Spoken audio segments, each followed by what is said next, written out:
ইস্টবেঙ্গল নতুন কোচের খোঁজে অনেকটাই এগিয়ে গেছে। কার্লেস কুয়াড্রাটের পদত্যাগের পর নতুন কোচ আনার জন্য বিভিন্ন কোচের সাথে আলোচনা চালাচ্ছে দল।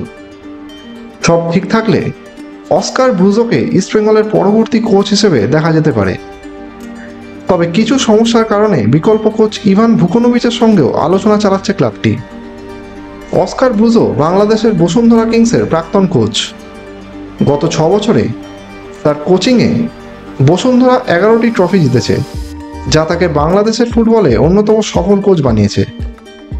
অতীতে তিনি মুম্বাই সিটি এফসিতে সহকারী কোচ হিসাবেও কাজ করেছেন, তাই আইএসএলে তার অভিজ্ঞতা রয়েছে। তবে ব্রুজোকে আনার পথে দুটি বড় সমস্যা রয়েছে।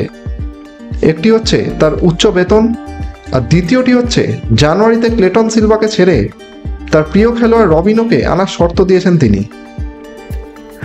যদি ব্রুজোকে পাওয়া না যায় তাহলে ইস্টবেঙ্গল বিকল্প হিসেবে ইভান ভুকোনোভিচের ওপরেও ভরসা রাখছে।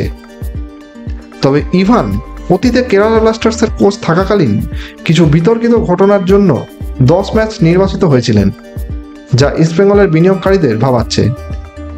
এখন দেখার বিষয় ইস্টবেঙ্গলের পরবর্তী কোচ হিসেবে কে দায়িত্ব নেন।